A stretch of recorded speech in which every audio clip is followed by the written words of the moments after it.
Hey guys, how's it going? This is our longest running league, the 10 man, and I'm just going to quickly run down how the seeding for the playoffs works. So we've actually got some more information than we currently are showing here because the Monday night games have happened and week 11 is actually in the books. So we've got 2 weeks left before the end of the season. But I'm going to talk as though we don't have that information since it's not reflected here on the standings, and it'll be confusing if I talk about that, I think. So just one thing to remember, most important thing is your points for and your points against are both part of your breaker.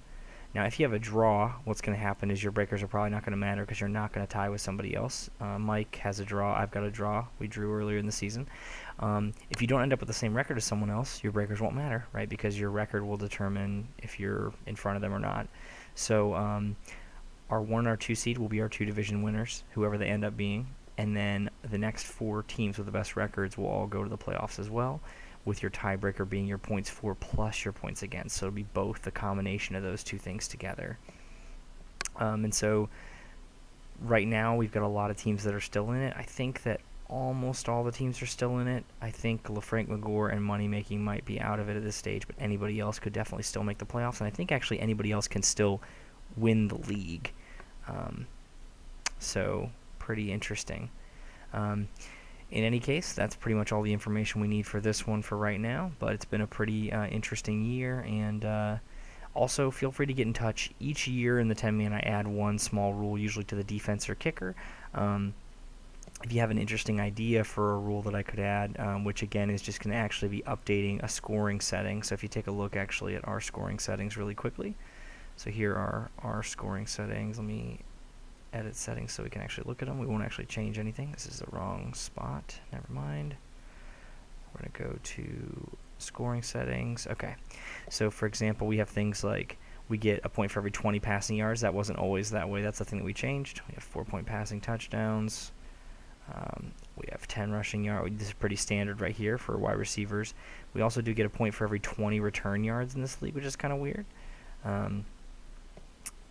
If you have a player that gets kickoff or punt return yards. Fumbles recovered for touchdown, 6. So I think our only other weird stuff is we've got some different gradation on our field goals. You get -3 for a missed field goal, a really short field goal of 0 to 19. We could add a missed extra point being worth -1 or something like that if we wanted. We do have 3-point interceptions in this league. We've got a spread on our defensive scoring here, which we could increase this value, possibly increase the points allowed 0 to be even more, or we could adjust one of these values here to be even less, perhaps, or something like that. We could also start to work on moving the needle this direction, right, to make this spot right here the 0 and this the big minus only, just because 28 to 34 is not that crazy in the league today. We could also add something for low yardage total. A lot of different options there. But anyways, each year I add a small adjustment, and I usually add it to kicker or defense because those are not the most powerful. I wish there was a way I could add things to tight ends only. Like I'd love to give like tight ends a point per first down. If there's a way I could give them a point anytime we got a first down, but only for tight ends, I'd like that a lot. But anyways, if you have an idea about what you think would be interesting, let me know. I'm not going to necessarily go with what is said necessarily, but I'm interested to see what people think. Go ahead and nip this in the bud really quickly. We won't be changing passing touchdowns to 6. I think passing touchdowns 4 is a cool retro thing that is superior. So we will not change. I will not change that. So I also won't make quarterbacks getting sacked make them lose points because I think that's ridiculous. I think usually if a quarterback's getting sacked and still performing well, or still performing at any level, basically, whatever level they're performing at, it's usually not their fault when they get sacked. So in any case, I look forward to the rest of the season, and hopefully we'll have an interesting finish to the season here. This has been a pretty competitive league. We got a nice spread of teams here with 8 of the 10 teams being fairly competitive. So pretty exciting. Looking forward to see how the season finishes up.